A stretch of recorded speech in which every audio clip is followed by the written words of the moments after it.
예배하는 자가 신령과 진정으로 예배할지니라.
여호와는 나의 빛이요 나의 구원이시니 내가 누구를 두려워하리요. 여호와는 내 생명의 능력이시니 내가 누구를 무서워하리요. 악인들이 내 살을 먹으려고 내게로 왔으나 나의 대적들 나의 원수들인 그들은 실족하여 넘어졌도다. 군대가 나를 대적하여 진칠지라도 내 마음이 두려워하지 아니하며 전쟁이 일어나 나를 치려 할지라도 나는 여전히 태연하리로다. 내가 여호와께 바라는 한 가지 일 그것을 구하리니 곧 내가 내 평생에 여호와의 집에서 살면서 여호와의 아름다움을 바라보며 그의 성전에서 사모하는 그것이라. 여호와께서 환난 날에 나를 그의 초막 속에 비밀히 지키시고 그의 장막 은밀한 곳에 나를 숨기시며 높은 바위 위에 두시리로다. 이제 내 머리가 나를 둘러싼 내 원수 위에 들리리니 내가 그의 장막에서 즐거운 제사를 드리겠고 노래하며 여호와를 찬송하리로다. 아멘.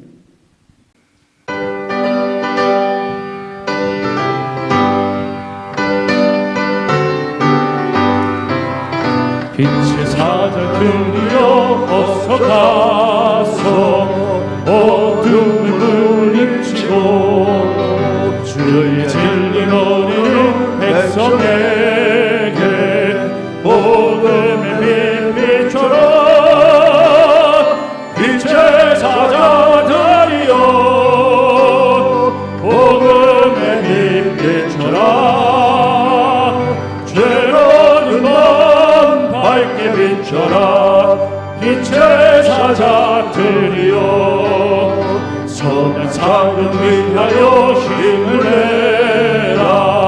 주 함께 하시겠네. 주의 크신 사랑을 전하며 복음의 빛처럼 빛의 사자들이여 복음의 빛처럼 죄로든 맘 밝게 비춰라 빛의 사자들이여 주님 부탁하신 말 순종하여 이 진리 전파하라 산 넘음을 건너 힘을 다해 복음의 빛처럼 빛의 사자들이여 복음의 빛처럼 죄로는 맘 밝게 비춰라 빛의 사자들이여 동서남북이나 땅끝까지 주님만 의지하고 눈을 보는 백성에게 복음의 빛처럼 빛의 사자들이여 복음의 빛처럼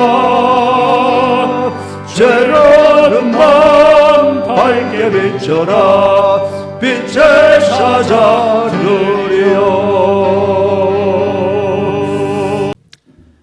기도하시겠습니다. 할렐루야. 영원한 주님께 영광과 존귀, 찬양과 경배를 드립니다. 이 시간 예배를 통하여 주님께 회개합니다. 우리는 죄인입니다. 주께서는 죄악으로 인해 영원히 죽을 수밖에 없는 우리를 독생자 예수 그리스도의 십자가 보혈의 희생을 통하여 사랑으로 용서해 주시고 영원한 새 생명을 주셨습니다. 또한 말씀을 통하여 진리의 길을 알게 해주셨습니다. 그 길을 가라고 명령하시고 영원한 약속의 천국을 예배해 주셨습니다. 그러나 저희는 또다시 하루하루의 삶 속에서 죄를 행하고 즐기다가 죄인의 모습 그대로 주전에 나왔습니다. 주님, 연약한 저희를 불쌍히 여겨 주시옵소서. 또다시 죄를 회개하오니 용서하여 주시옵소서. 다시는 죄의 길을 가지 말고 진리의 길과 가도록 인도하여 주시옵소서. 주님, 감사드립니다. 2020년 코로나19의 감염병과 수많은 질병과 사고, 자연재해 속에서도 지켜주셔서 주님 전에 예배할 수 있는 은혜 주심에 무한 감사를 드립니다. 예배를 통하여 교회를 생각하며 기도합니다. 첫째로 우리 교회가 불신자의 영혼을 구원하는 구원 방주의 복음사역에 최선을 다하는 교회가 되기를 간절히 원합니다. 이를 실천하도록 온 성도에게 전도의 말문을 활짝 열어주셔서 담대하게 복음을 전할 수 있는 용기를 주시고 성령으로 강하게 역사하여 주시옵소서. 둘째로 우리 교회가 세상의 빛과 소금이 되어 예수 그리스도의 사랑을 더욱 실천하게 하는 교회가 되기를 간절히 원합니다. 쇠해된 자, 약한 자, 병든 자, 슬픈 자를 의료하고 보살피며 가난한 자에게 도움의 손길을 펼치는 일에 최선을 다하고 더 많이 펼칠 수 있도록 성도들의 삶을 복되게 하시고 우리 심령을 그리스도의 사랑으로 가득 차고 넘치게 하여 주시옵소서. 주님, 감사합니다. 이제 15년의 삼정동 성전에서 새 이상을 가지고 문정동 성전으로 이전할 수 있게 인도하여 주시고 이전의 모든 일정을 주는 가운데 아름답게 은혜롭게 인도하여 주심에 감사드립니다. 문정동 새 성전에서 더욱 주님을 영화롭게 섬기고 힘있게 복음을 전하며 역사하여 주시고 축복하여 부흥하게 하여 주시옵소서. 이를 위해 우리 성도들 합심으로 더욱 기도하게 하시옵소서. 교회의 성도들을 위해 항상 기도와 말씀으로 먹이시고 인도하시는 우리 목자 이강평 담임 목사님께 육체의 강건함을 더해 주시고 성령의 역사하심을 통하여 맡겨주신 목회 부흥의 사명과 서울기독대학교 발전 교육자의 사명을 온전히 이루도록 은혜와 축복을 더하여 주시옵소서. 환원운동의 성지 서울기독대학교가 교육적 환경과 재정 부족의 어려움과 현실적 상황에서 주님이 주시는 진리의 지혜 안에서 온전히 극복할 수 있는 길을 열어주시고 이 민족과 국가의 영덕 지도자의 훌륭한 인재를 배출하는 복음의 선지동산으로 축복하여 주시기를 간절히 기도합니다. 이 시간 함께 예배하는 성도들의 기도를 들어주시옵소서. 육신의 건강과 자녀들의 안전과 신앙을 위한 기도를 하는 성도, 가정의 화목과 안정을 위한 기도하는 성도, 질병의 고통에서 치료함과 회복을 위해 기도하는 성도, 특별히 코로나19 오랜 시간 지속됨으로 경제적 어려움이 극이 달하여 이에 극복을 위해 기도하는 가정과 사업장, 성도들이 간절한 기도를 들어주시고 은혜와 축복을 주시옵소서. 복된 주일 예배에 참석하지 못하고 주님을 향한 마음으로 기도하며 예배하는 성도들도 있습니다. 병환 중에 있는 성도, 지방과 해외 생활, 유학 중인 성도, 군의 초수에서 국가 사회의 공적 업무를 수행하는 성도, 신앙의 갈등과 상처가 있어 주전에 못 나오는 성도, 주께서 기억하시고 모든 것이 안정되고 신앙의 아픔이 조속히 치유되어 다음 예배에는 기쁨으로 주전에서 영광의 예배를 드릴 수 있도록 길을 열어주시고 역사하여 주시옵소서. 예배를 위하여 헌신 봉사하는 손길을 기억하시고 은혜와 축복을 내려 주시옵소서. 주를 믿으며 섬기는 자의 삶을 거룩하게 하시고 항상 복되게 인도하여 주시옵소서. 우리 주 예수 그리스도의 이름으로 감사하며 기도드립니다. 아멘.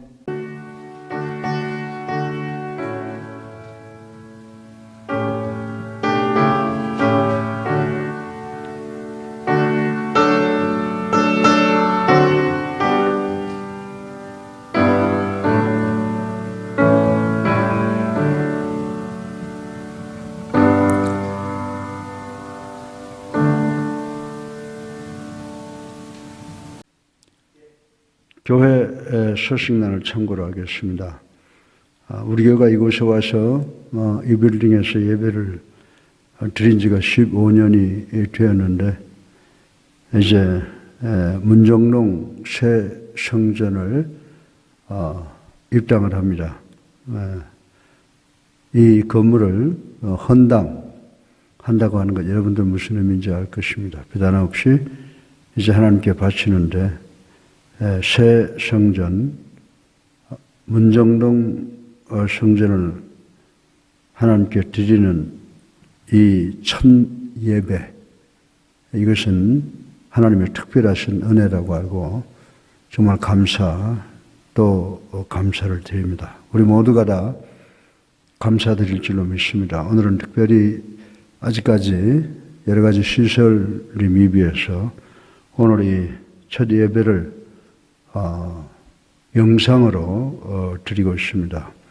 아직까지도 완벽하게 코로나 문제가 해결되지 않아서 어차피 대면을 유지해야 되고 또 영상을 주로 하는 예배를 드려야 되지만 이 예배를 통해서 문정동 첫 성전에서의 첫 예배를 통하여 우리 하나님께 신령과 진정으로 예배를 드리기를 간절히 원합니다.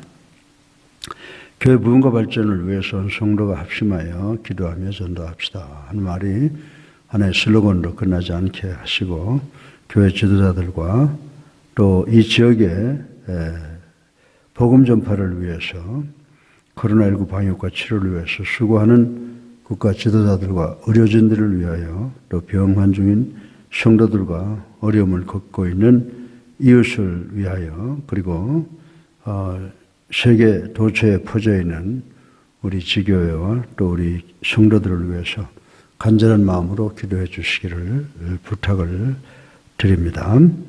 새벽기도 지금 소수의 무리가 모여서 영상으로 진행을 하고 있습니다. 그리고 아직도 예배는 부분적으로 영상을 드리고 있고 또 부분적으로 대면 예배를 드리고 있습니다. 그래서 주일 성찬 예배와 또 새벽 기도회를 실시간 온라인으로 영상으로 예배를 드리고 있으니까 모두들 복장 단정히 하고 신령과 진정으로 귀한 예배를 드리시기를 간절히 부탁을 드립니다. 우리가 이 온라인 영상 예배를 우리 이웃들에게 적극적으로 전하고 실천하고, 그리고 또 이렇게 모이지 않으니까 헌금을 우리가 넘어가는 그런 경우가 있는데, 헌금 열심히 하셔서 하나님께 드릴 것은 완전히 드리는 우리가 되기를 바랍니다. 그래서 또 오시지 못하는 분들은 교회 계좌를 이렇게 주보에 또 교회 소식란에 알리고 있습니다. 적극적으로 참여해 주시기를 부탁을 드리고, 코로나19 국민예방수칙을 끝까지 잘 지키고 믿음으로 승리해 나가시기를 바랍니다. 또 이제 새로운 한 주간이 시작되는데, 우리 교회 성도들 가운데 결혼기념일이나 생일이나 침례 받은 분들, 또 그리고 새롭게 나오시는 분들 계시면 우리가 축하하고 또 환영하고 축복하는 시간을 갖겠습니다. 그리고 수요마다 모이는, 정기적으로 모이는 중보 기도와 예배를 통해서 여러분들 많은 문제를 하나님께 아뢰고 또 해결받는 역사가 일어나기를 바랍니다. 이제 우리 다 같이 환영하는, 축복하는 찬송을 부르시겠습니다.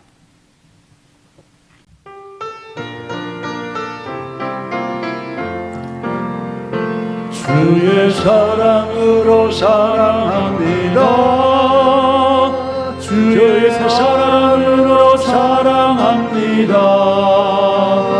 형제 안에서 주의 영광을 보며 주의 사랑으로 사랑합니다.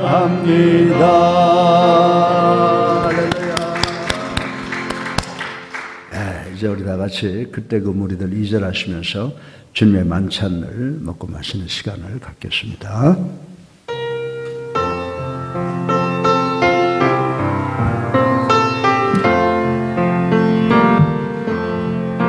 주여 저들의 죄를 용서하여 주소서. 주님 눈물로 기도했네.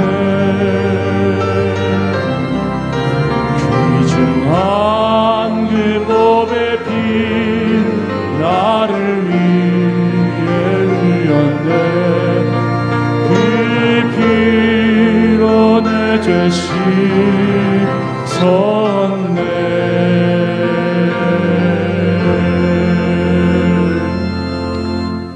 신앙 고백 하시겠습니다. 전능하사 천지를 만드신 하나님 아버지를 내가 믿사오며 그 외아들 우리 주 예수 그리스도를 믿사오니 이는 성령으로 잉태하사 동정녀 마리아에게 나시고 본디오 빌라도에게 고난을 받으사 십자가에 달려 돌아가시고 죽은 가운데서 다시 살아나시사 하늘에 전능하신 하나님 우편에 앉아 계시다가 저리로서 산자와 죽은 자로 심판하러 오시리라. 성령을 믿사오며 거룩한 공예와 성도가 서로 교통하는 것과 죄를 사하여 주시는 것과 몸이 다시 사는 것과 영원히 사는 것을 믿사옵나이다. 아멘. 살아계셔서 우리의 삶을 주관하시는 만복의 근원이 되신 아버지 하나님 찬양합니다. 회개합니다. 감사합니다. 오늘 주님의 살을 기념하는 떡과 주님의 피를 기념하는 보혈을 먹고 마십니다. 이것을 먹고 마시는 것을 통하여 우리 사랑하는 성도들 대속의 은총을 깨닫게 하여 주시옵시고 성령 임재의 은총을 아버지 하나님 저희들 마음속에 믿게 하여 주시옵시고 예수 그리스도의 재림을 기다리며 인내하는 우리 성도들 될 수 있도록 도와주시옵소서. 이제 이 떡과 잔으로 축사드리오니 이 떡과 잔을 거룩되게 구별시켜 주셔서 이 떡과 잔에 참여하는 모든 심령들로 하여금 그리스도와 함께 죽고 그리스도와 함께 부활하는 체험 있게 도와주시옵기를 예수 그리스도 이름으로 간절히 축사드리옵나이다. 아멘.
헌금 시간에 찬양은 안 하더라도 반주가 나오면 전체 일어나세요.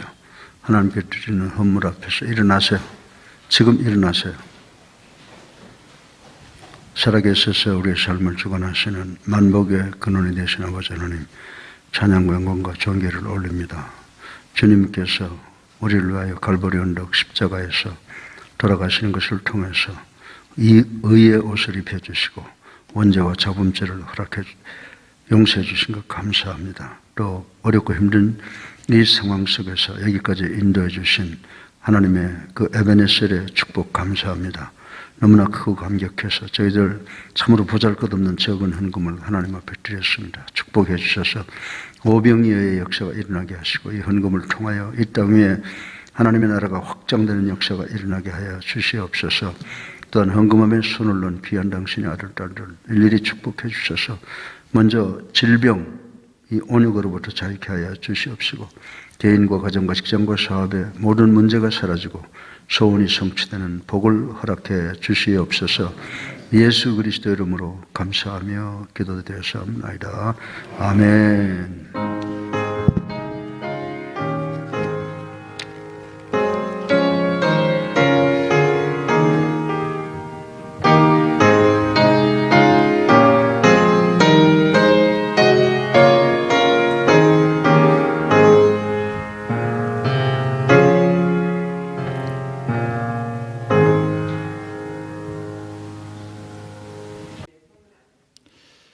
주께서 주시는 오늘의 말씀을 보시겠습니다. 빌립보서 1장 27절부터 30절 말씀입니다. 제가 봉독하여 올리겠습니다. 오직 너희는 그리스도의 복음에 합당하게 생활하라. 이는 내가 너희에게 가보나 떠나 있으나 너희가 한 마음으로 서서 한 뜻으로 복음의 신앙을 위하여 협력하는 것과 모든 일에든지 대적하는 자들 때문에 두려워하지 아니하는 이 일을 듣고자 함이라. 이것이 그들에게 멸망의 증거요 너희에게는 구원의 증거니 이는 하나님께로부터 난 것이라.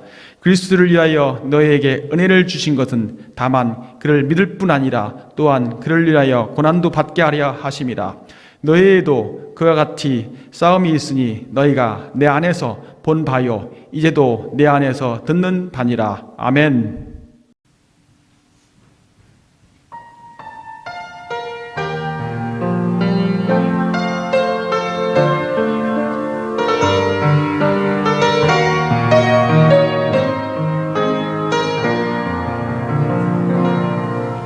나의 영혼이 주 찬양합니다. 주를 기뻐 노래합니다. 비천한 나를 들어 큰일 행하시니 주님의 이름 거룩합니다.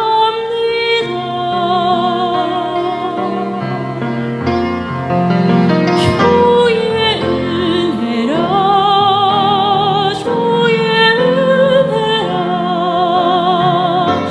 연약한 나를 세워 영광 보게 하시니 말로 할 수 없도다. 놀라운 사랑 나 순종하리라 주의 뜻대로.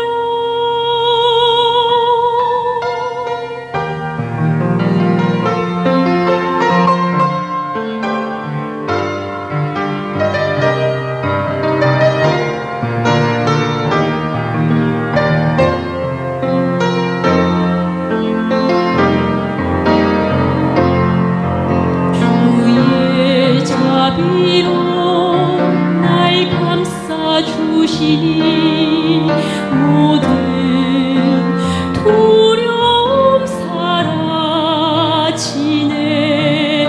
주가 말씀하신 것 이루어질 것을 굳게 믿고 주 바라봅니다.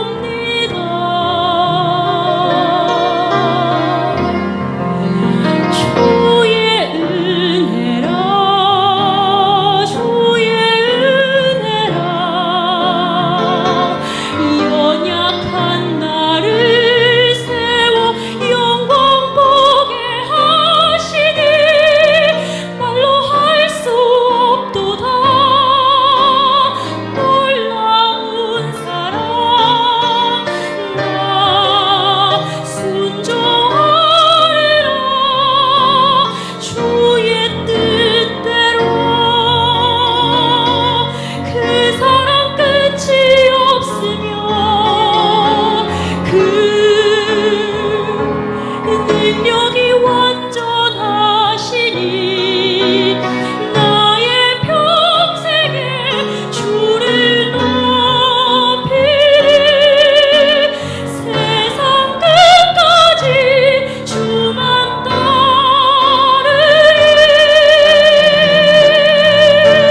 오늘 11월 첫 주일 예배를 교회 형평상 영상으로 드리게 됨을 송구스럽게 생각합니다. 그러나 오늘 이 예배를 통해서 우리 모두 하나님께 영광을 돌리는 영과 진정으로 드린 예배가 되기를 간절히 바랍니다. 우리 다 같이 하나님을 사랑하시면 아멘 하십시다. 아멘.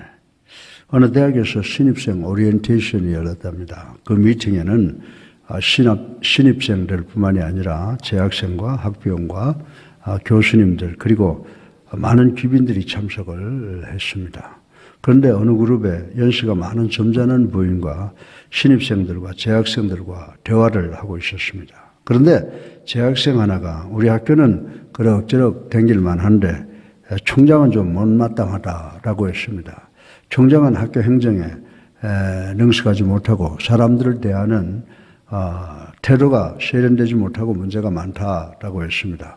그 말을 듣고 있던 노 부인의 얼굴이 갑자기 시뻘겋게 상기가 되더니 학생 내가 누군지 알아요? 라고 물었는데 이 학생은 모르는데요 라고 했습니다. 그때 이 부인은 내가 그 총장의 부인이요 라고 했습니다. 그 순간 당황한 이 학생은 그러면 사모님은 내가 누군지 아십니까? 라고 되물었습니다. 이 총장 사모님은 내가 당신이 누군지 알 턱이 있어 라고 했습니다. 그 대답을 들은 학생은 안도의 숨을 내쉬며 그래요 그거 참 다행입니다 라고 하고는 도망을 가버렸다고 하는 에피소드가 있습니다. 사랑하는 성도 여러분, 여러분은 저를 어떻게 이해하십니까? 어떤 사람이 이 교회 목사와 교제를 두고 싶어 합니다. 그러면 여러분은 그분은 대단히 부정적인 분이야. 그리고 늘 독재적이다 라고 합니까? 여러분은 제 정체감을 어떻게 보십니까? 저를 어떻게 평가하십니까? 세상 사람들이 우리들을 평가할 때 지위나 돈이나 명예로 아니면 인물로 할 때가 많이 있습니다. 설교 본문을 보면 바울 선생은 우리들의 언행을 통해서 예수 그리스도와 일치감을 보여주라고 권면하고 있습니다. 이 말씀의 의미는 우리가 늘 교회 예배 드리러 가고 목에는 십자가를 걸고 자동차에는 기독교의 심볼인 생선 마크를 달고 다니는 것을 의미하는 것이 아닙니다. 바울 선생께서 말씀하시는 예수 그리스도 안에서의 정체감은 우리 모두가 예수 그리스도께서 생각하시는 것처럼 생각하고 예수 그리스도께서 말씀하시는 것 같이 말하고 예수 그리스도께서 행동하시는 것처럼 행동하는 것을 말하고 있습니다. 바울 선생은 오늘 본문을 통하여 우리 모두가 예수님과 일치감을 갖도록 권면을 하십니다. 그런데 예수님께서는 어려움이, 고난이 무엇인가를 잘 알고 계셨습니다. 예수님께서는 고향에서 쫓겨나셨습니다. 협박을 수없이 받으셨습니다. 친구로부터 배신을 당하셨습니다. 추종자들로부터 버림을 당했습니다. 거짓 증거자들에 의해서 여러 번 피소를 당했습니다. 조작된 재판을 받았습니다. 구타를 당했습니다.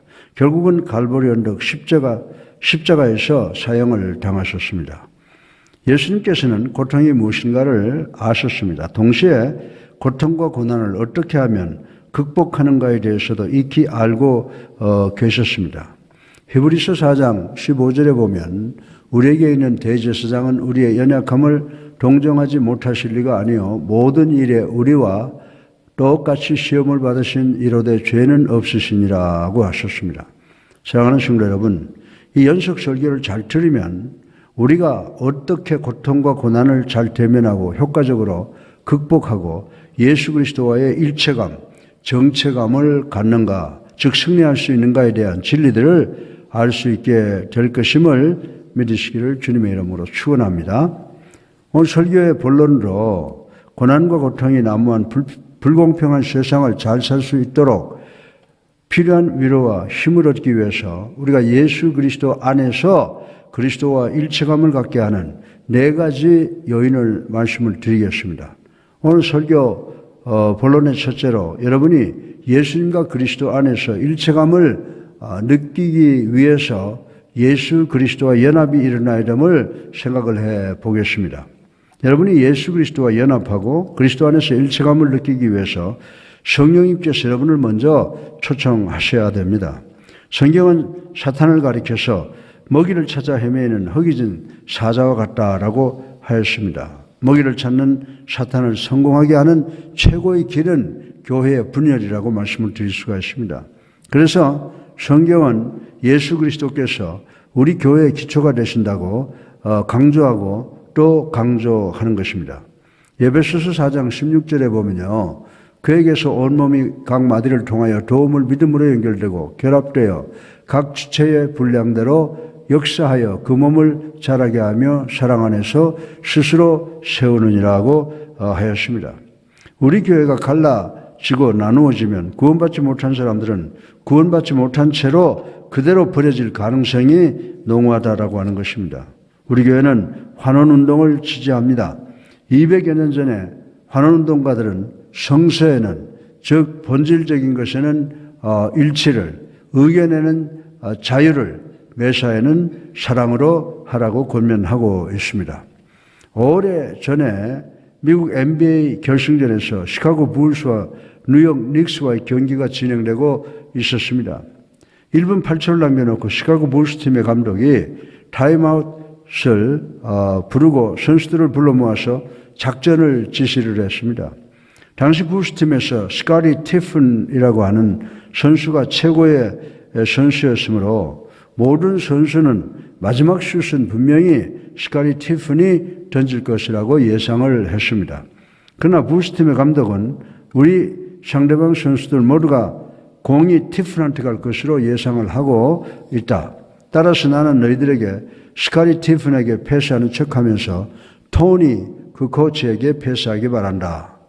라고 했습니다. 그리고 상대방이 스카리 티픈을 방어하느라 바빠서 토니 그 코치는 무방 상태가 될 것이므로 우리는 스카리 티픈을 상대방을 속이기 위해서 속임수로 쓰겠다라고 했습니다. 스카리 티픈이 자기가 마지막 슛을 던지지 못한다는 것을 듣고 게임이 속게되는데도 나머지 시합을 뛰는 것을 거부했습니다. 오랜 시간이 지난 후에 마이클 조던이라고 하는 천재적 농구 선수는 티프는 자신이 마지막 슛을 던지지 못한다고 해서 시합하는 것을 거부한 것은 대단히 잘못된 행위이다. 운동 경기는 비즈니스 영역과 다르지 않다.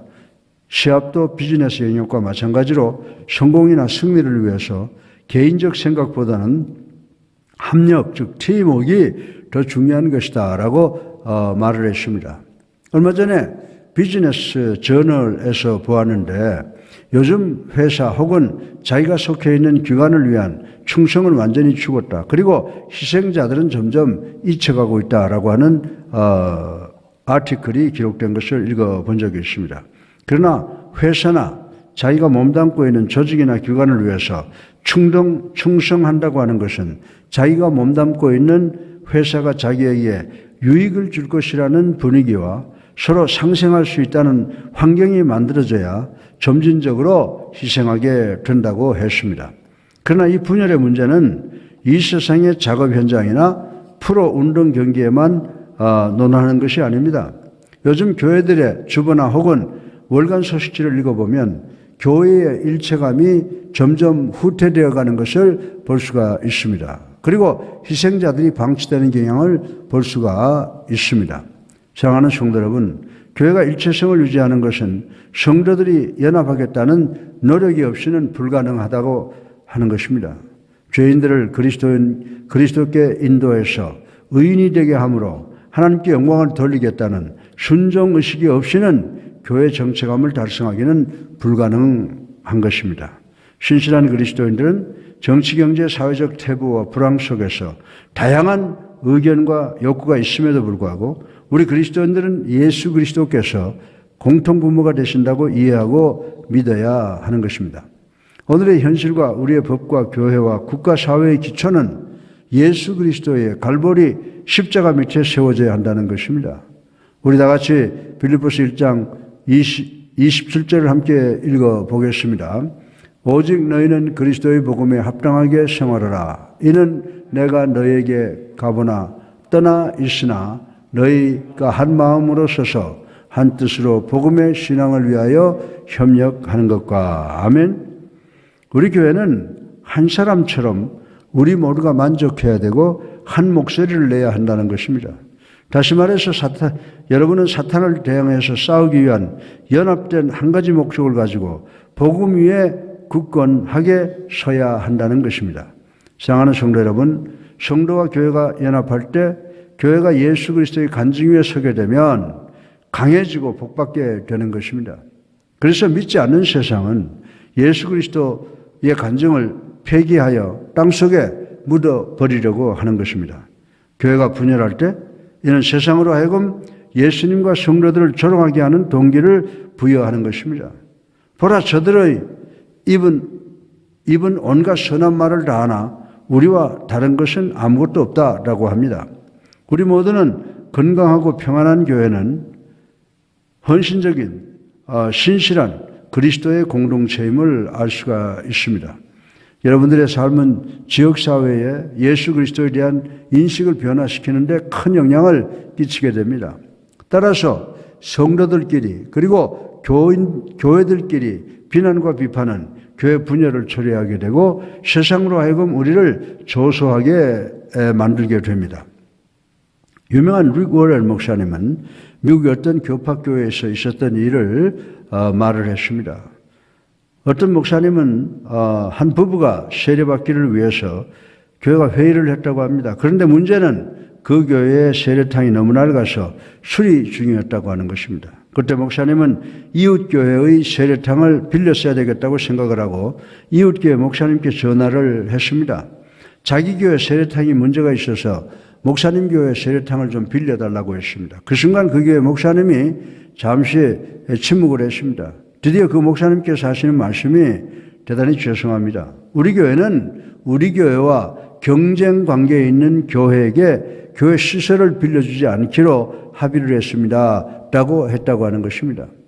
사랑하는 성도 여러분, 교회가 이런 문제로 분열하면 세상은 예수 그리스도를 비웃습니다. 우리들의 경쟁은 믿는 자들이나 이웃 교회들이 아닙니다. 우리들의 경쟁의 대상은 사탄 마귀와 그들의 파괴력입니다. 이를 이해하시기를 간절히 바랍니다. 에베소서 6장 12절에 우리의 씨름은 혈과 육을 상대하는 것이 아니요 통치자들과 권세들과 이 어둠의 세상 주관자들과 하늘에 있는 악의 영들을 상대함이라고 했습니다. 사랑하는 성도 여러분, 우리 교회는 41년 동안 분열이 없었습니다. 그러나 사단은 계속해서 우리를 분열시키려고 노력하다가 실패하고 몇몇 분으로 하여금 교회를 떠나게 했습니다. 우리 교회는 교회 프로그램과 재정 문제와 행정과 관리 문제에 대해서 아직까지 크게 불평불만은 한 사람은 없었으므로 우리 교회는 오늘날까지 건강하고 평안한 교회로 축복받는 교회로 유지 발전해오고 있습니다. 그래서 바울 선생은 그리스도인들이 그리스도 안에서 연합해야 됨이 왜 그토록 중요한가를 강조하고 또 강조하고 있습니다. 바울 선생은 우리 그리스도인들이 예수 그리스도와 연합되어야만 다른 그리스도인들과도 연합할 수 있다고 믿었습니다. 1967년에 사우스이스트 그리스도의 교회 부목사님인 데이브 스톤 목사님의 가족이 위스콘신주에서 하계 휴가를 마치고 오하이오 신시나티로 돌아오기 위해서 일리노이주의 비오는 하이웨이를 달려오고 있었습니다. 그런데 반대편에 봉고 한 대가 고속으로 달려오다가 컨트롤을 잃어버리고 이 목사님의 차와 정면 충돌을 하므로 상대방 차 안에 있던 승객 한 사람은 그 자리에서 즉사했습니다. 이 목사님과 사모님 그리고 가족들은 블루밍턴 일리노이에 있는 병원으로 옮겨갔습니다. 사모님은 호흡장애를 만나서 살 수 있을까 의심이 되었습니다. 그러나 두 아들은 기적적으로 부상을 당하지 않았으나 자동차의 충돌로 인해서 이 목사님의 얼굴은 자동차 운전대에 부딪히게 되었고 안경은 박살이 났습니다. 그래서 목사님은 안과 수술을 통해서 21개의 유리조각을 눈에서 제거했고 안약을 목사님의 눈에 투약을 했고 눈에 안대를 붙였습니다. 여러분 모두가 이 목사님의 입장을 한번 상상해 보시기를 바랍니다. 이분은 집에서 멀리 떨어진 낯선 마을에서 낯선 사람들 사이에 있었고 사모님은 중환자실에서 생과 사의 갈림길에 있었습니다. 이 목사님은 앞을 보지 못한 채 침대에 누워져 있었습니다. 그런 가운데 목사님은 최초의 방문객을 맞이했습니다. 그분이 목사님의 손을 잡으면서 스톤 형제요, 나는 블루밍턴 일리노이 그리스도의 교회 장로입니다. 오늘 TV를 통해서 사고 소식을 알게 되었는데 당신은 신시나티 힐의 그리스도의 교회 목사님이시라는 것을 알았습니다. 저는 혹시 목사님을 도울 일이 있을까 해서 왔습니다. 라고 했습니다. 그때 데이브 스톤 목사님은 제가 알기로는 목사님의 교회는 무학기 그리스도의 교회인데 우리 교회는 유학기 교회입니다. 라고 하셨답니다. 그때 이 장로님은 그것이 중요한 것이 아닙니다. 우린 단지 그리스도 안에 형제이므로 당신을 돕기를 원합니다. 라고 했다고 하는 것입니다. 그 장로님은 목사님과 사모님께서 2주간 병원에 입원해 있는 동안 목사님의 가족을 위해서 주님의 만찬을 날라다 주었고 병원에 꽃을 보내주었고 목사님의 가족으로서의 역할을 다해 주었다고 했습니다. 목사님이 먼저 퇴원하고 사모님의 수술이 끝나고 기본 치료가 끝날 때까지 목사님께서 장로님의 집에 머물 수 있도록 배려해 주었습니다. 이 목사님은 비록 우리 교회는 악기를 사용하고 그 장로님의 교회는 악기를 사용하지 않더라도 나는 이 장로님과 주 안에서 한 형제인 것을 확인하게 되었습니다. 하나님의 백성임을 확인했습니다. 라고 간증을 했다고 하는 것입니다. 사랑하는 성도 여러분, 이것이 바로 그리스도인이 되는 의미입니다. 교회가 하나 될 때 하나님께서 영광을 받으십니다. 그래서 바울 선생은 에베소서 4장 3절에 평안에 매는 줄로 성령이 하나 되게 하신 것을 힘써 지키라고 하셨습니다. 바울 선생은 교회가 하나 되라. 그러나 거기서 머물러서는 안 된다고 했습니다. 예수 그리스도를 위해서 고난당하고 핍박당하는 것을 더 확실하게 결단하라는 말씀을 기억하시는 여러분 되시기를 주님의 이름으로 축원합니다. 둘째로 예수 그리스도의 발자취를 따라간다고 하는 것은 고통스러운 일임을 생각을 해 보겠습니다. 예수님께서는 당신이 의로하신 것을 당신을 따르는 제자들이 이해하기를 원하십니다. 여러분이 예수님을 위해서 고생하라고 합니다. 이는 어쩌면 이상한 교훈같이 들릴 때가 있으나 이 교훈은 진리라고 하는 것입니다. 제가 작년 언젠가 고난의 의미에 대해서 설교를 한 번 또 한 적이 있습니다. 그런데 예배 후에 어느 권사님이 제게 와서 목사님께서 고난에 대해서 설교하시는 것을 듣기 전까지는 저는 고난이 무엇인지 전혀 이해하지 못했던 것 같습니다. 라고 했습니다.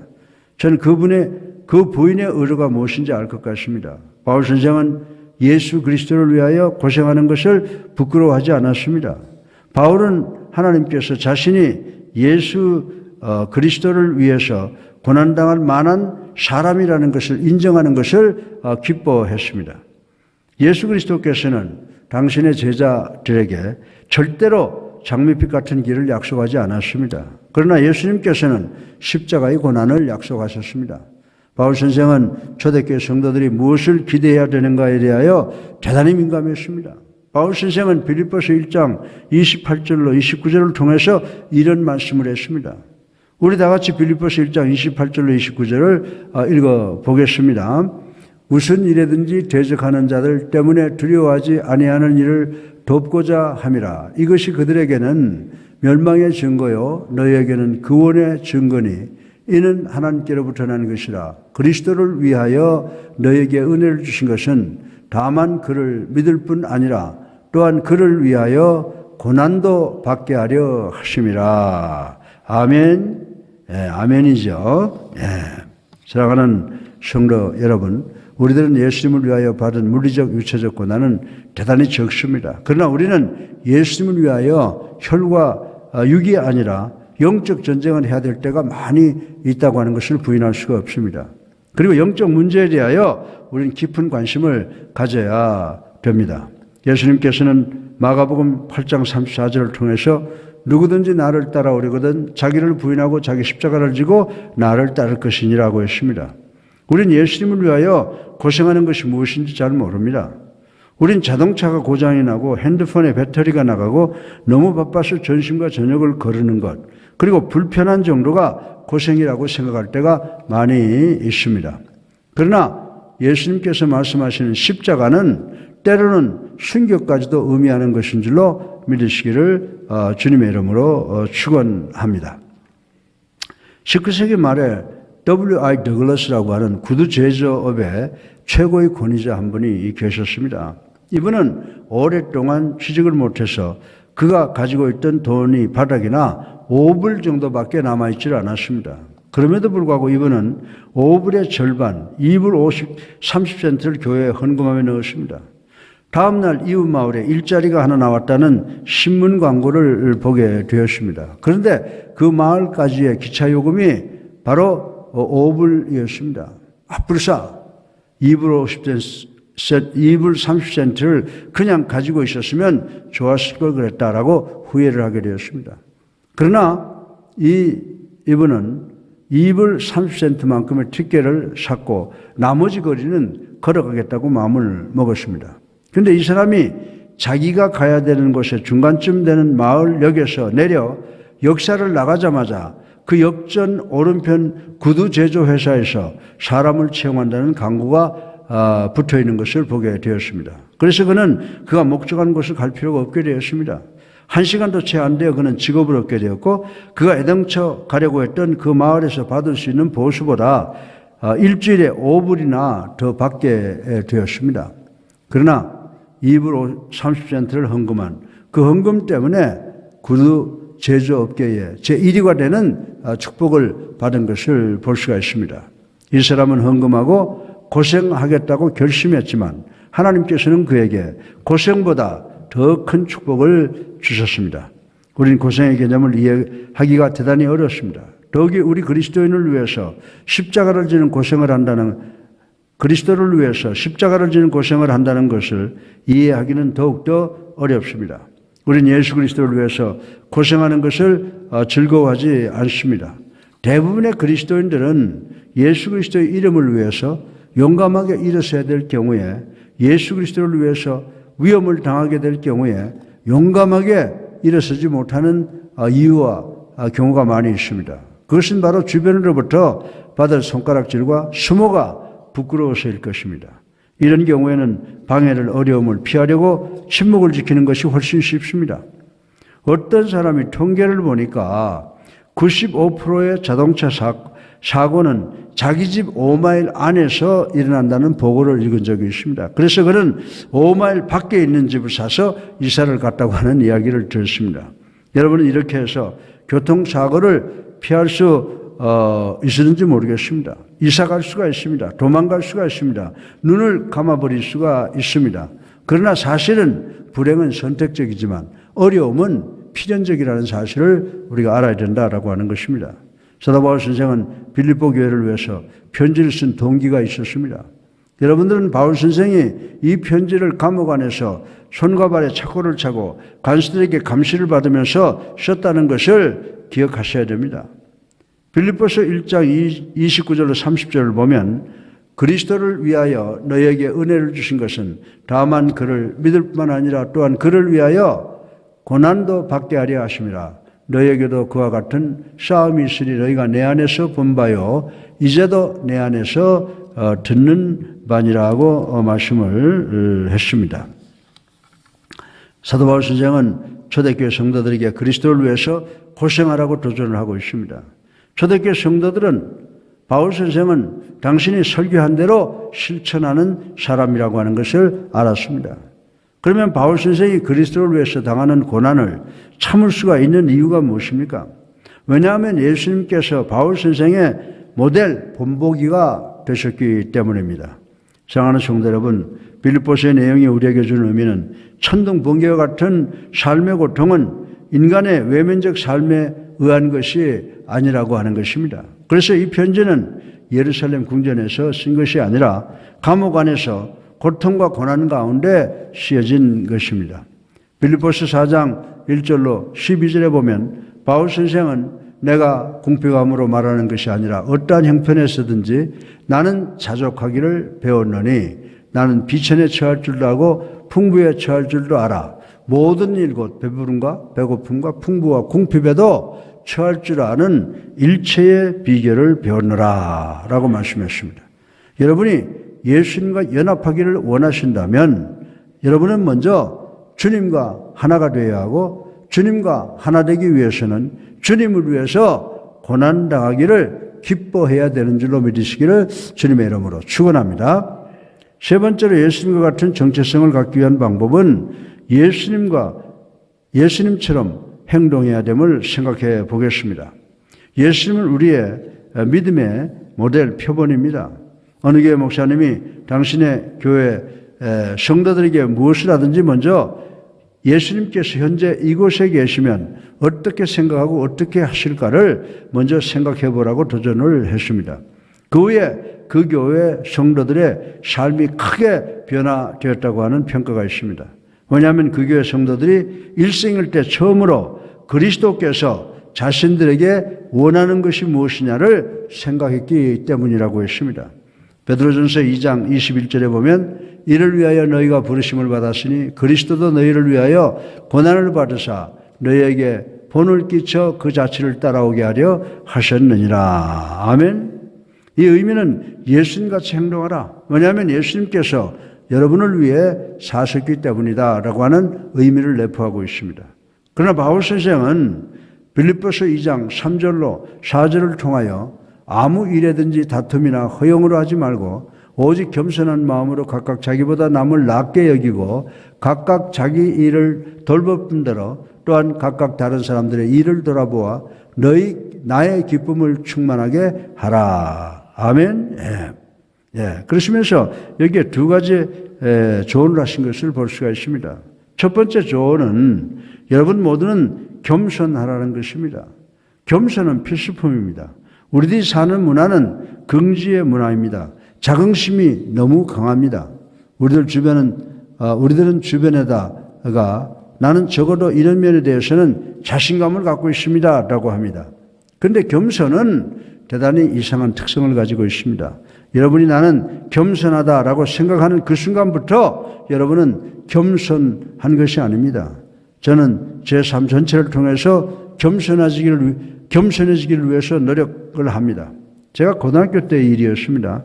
어느 날 홈룸 시간에 담임선생이 들어오시더니 조금의 운동 경기를 통해서 우리 학급에서 공로가 많은 사람에게 상장을 수여하겠다라고 생각을 했습니다. 그래서 학급의 우리들은 누가 받을 것인가에 대해서 가슴이 두근두근거리고 서로를 번갈아 쳐다보고 있었습니다. 그런데 잠시 후에 담임선생님께서 이강평이라고 하는 이름을 불렀습니다. 그래서 저는 그러면 그렇지 라고 하고 벌떡 일어나서 선생님 앞으로 달려나가면서 선생님 감사합니다 라고 소리쳤고 학급의 친구들에게 야 너희들에게 사인은 나중에 해줄게 라고 의시됐습니다. 그런데 우리 담임선생님께서 야 이강평 너 뭐 하는 거야? 나 지금 출석 부르는 중이야 라고 했습니다. 그래서 나는 힘을 걷게 되어 우유값만 지불하고 자리에 되돌아와서 앉았던 적이 있습니다. 사도 바울 선생은 무엇이든지 이기적이나 험악한 생각으로 하지 말라고 했습니다. 너희들은 예수님같이 겸손하게 행하라고 말씀을 했습니다. 둘째로 너희는 다른 사람을 높이라고 했습니다. 바울 선생은 다른 사람은 나보다 낫게 여기라고 했습니다.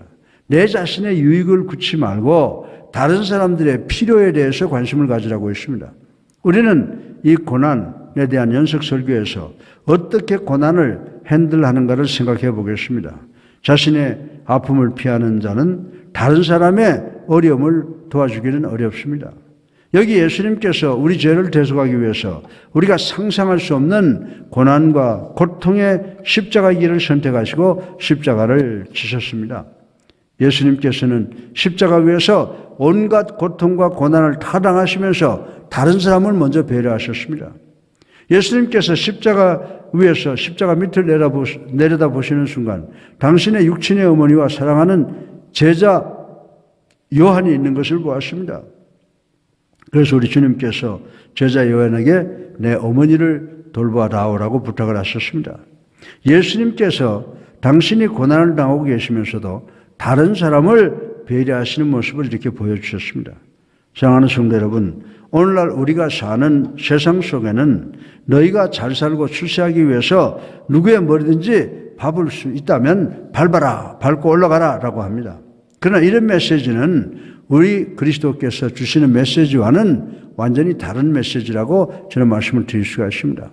예수님께서는 내가 먼저 되기를 원하면 나중된 자가 되라.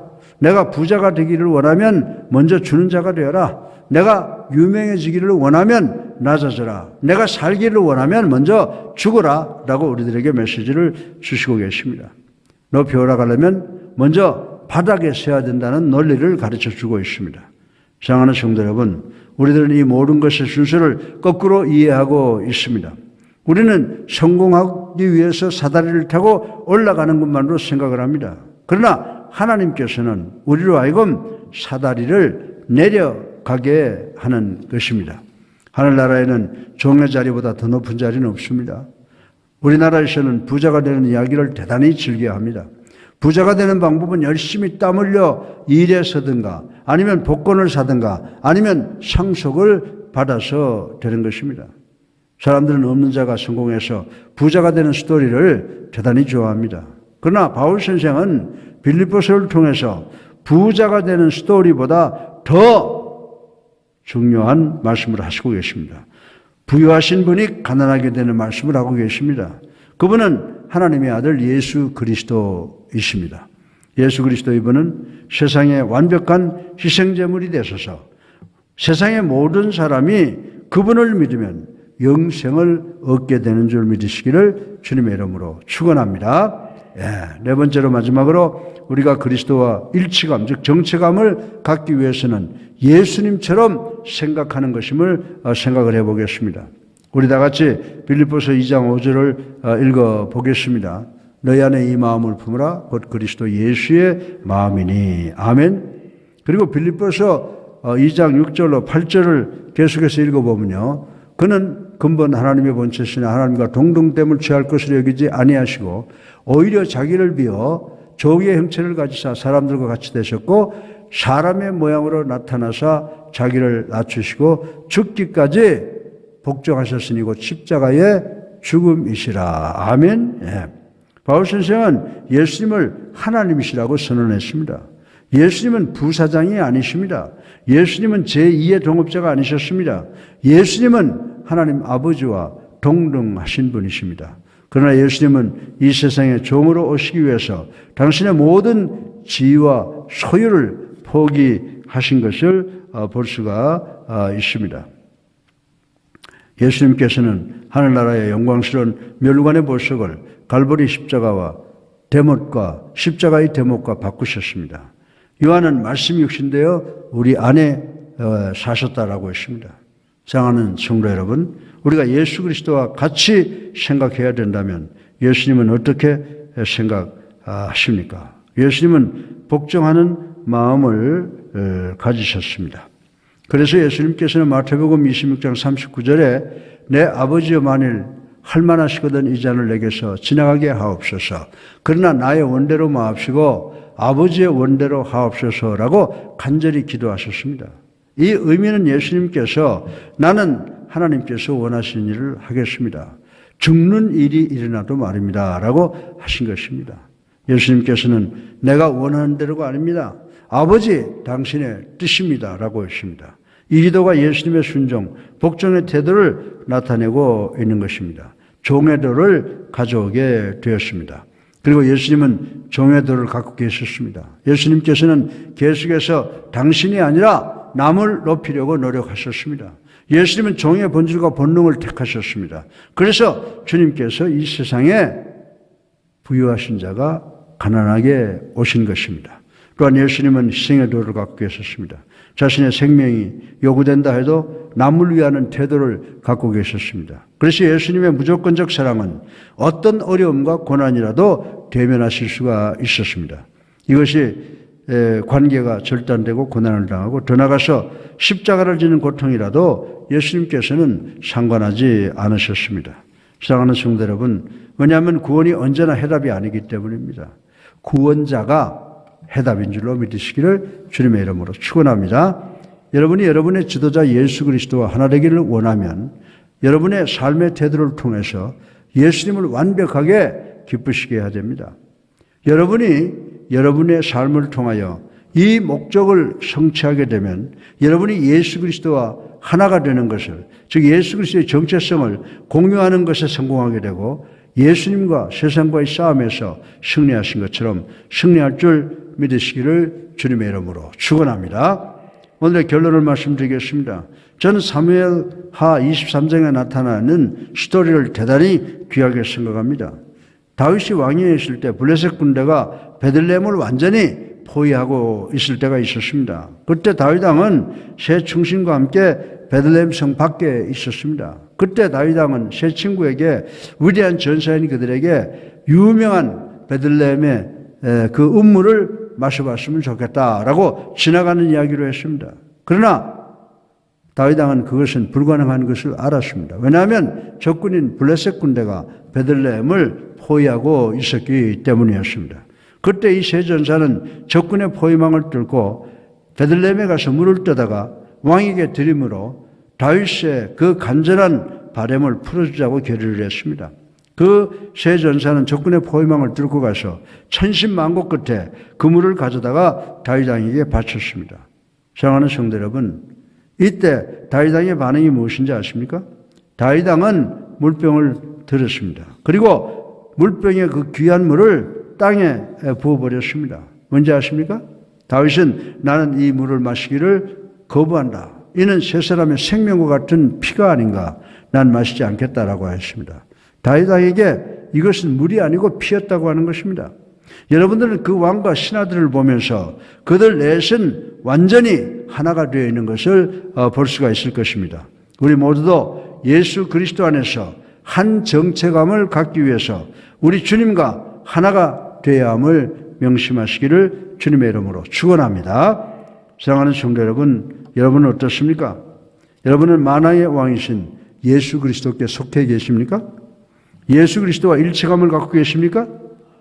여러분 모두가 생각하는 것, 말하는 것과 행동하는 것을 주님과 일치하심으로 어떤 고난과 고통이라도 극복하시고 복받고 승리하시는 삶을 살아가시는 우리 예수랑교회 성도님들 되시기를 주님의 이름으로 축원합니다. 사랑이 많으신 아버지 하나님, 찬양과 영광과 존귀를 올리고 회개하고 감사합니다. 아버지 하나님, 이 시간 간절히 기도합니다. 우리나라뿐만이 아니라 전 세계가 이제 코로나로 지금 몸살을 앓고 있고 절망을 느끼고 있습니다. 또 그 후속타로 쓰나미가 몰려오는데 정치, 경제, 사회, 교육, 도덕 등등에서 참으로 어려움을 저희들이 해결할 수 없어 괴로워하고 있습니다. 이런 가운데도 아버지, 우리 머리 위에 있는 형제국은 지금 이제 도처를 핵을 만들어서 겁박을 하고 있습니다. 그러나 하나님께서 이 어려움을 통해서 우리를 향해서 대포를 쏘면은 그들이 핵폭탄을 가지고 있다고 하더라도 무용지물이라고 하는 것을 저희들 잘 알고 있습니다. 아버지 하나님, 간절히 기도하옵기는 이제 우리 사랑하는 성도들의 간절한 기도를 들으셔서 이제 이 코로나19가 멀리 떠나가게 하여 주시옵시고 이 땅에 이제 후속타로 몰려올 정치, 경제, 사회, 교육 등등의 쓰나미를 하나님께서 잠재워 주실 줄로 믿습니다. 아버지 하나님, 하나님께서는 교회와 가정을 축복하지 않으셨습니까? 우리 교회를 축복해 주셔서 참으로 이제 41년 만에 헌당을 하게 해주신 것 진정으로 감사를 드립니다. 아버지 하나님, 우리 교회를 받아 주시옵시고 이 교회가 이 문정동 일대, 송파, 서울, 대한민국 전 세계에 믿는 사람들을 초대교회로 돌아오게 하고 믿지 아니하는 사람들을 그리스도 앞으로 인도하는 교회가 될 수 있도록 하나님 축복하여 주시옵소서. 사랑이 많으신 아버지 하나님, 우리 각 가정을 축복해 주신 것을 또 감사드립니다. 어린아이들 아름답게 성장하게 하시고 학업에서 성공하게 하여 주시옵소서. 직장에서 머리되게 하여 주시옵시고 또 그리고 아버지 자영업하는 사람들을 축복해 주셔서 저들이 만지고 계획하는 것마다 30배, 60배, 100배, 1000배, 10,000배로 불어나게 하여 주시옵소서. 아버지 하나님, 그리고 우리 교회를 축복해 주셔서 좋은 지도자들을 세워주신 것 감사합니다. 목사, 장로, 권사, 집사를 세우셨습니다. 저를 축복해 주셔서 저들의 영혼이 잘됨 같이 범사가 잘되고 강건할 수 있도록 도와주시옵소서.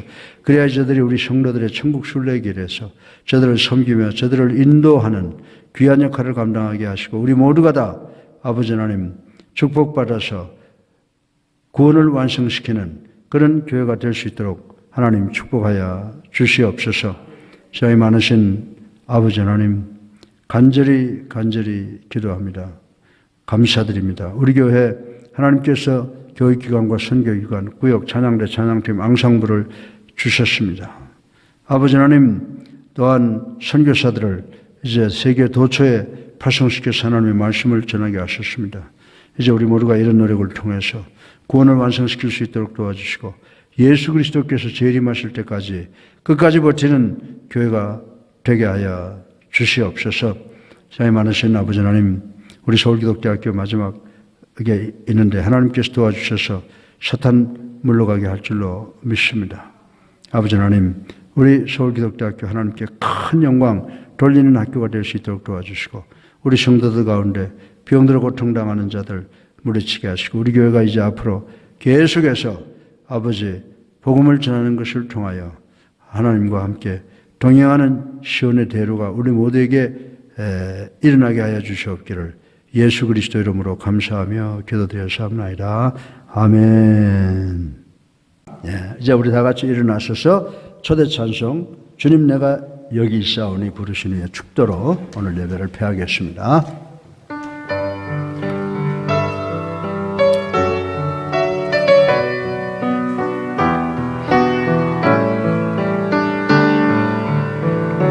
주님 내가 여기 있사오니 나를 보내소서. 나의 맘 주께 드리오니 주 받으옵소서. 주님 내가 여기 있사오니 나를 써주소서.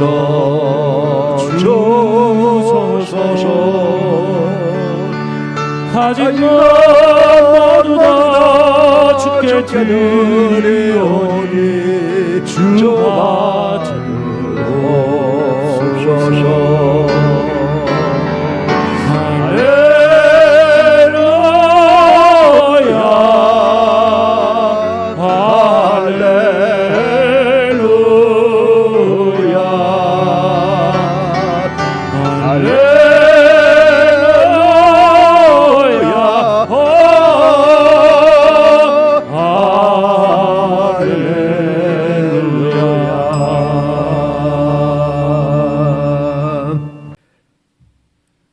이제는 우리 주 예수 그리스도의 은혜와 하나님의 무한하신 사랑과 성령님의 감화 감동 교통하심이 우리가 예수 그리스도와 같은 아이덴티티 정체성을 갖고 그 정체성을 마음에 간직하고 실천할 것을 결심하고 돌아가는 모든 성도들 머리 위에 이제로부터 영원까지 함께 하시옵기를 예수 그리스도 이름으로 간절히 축원하옵나이다. 아멘.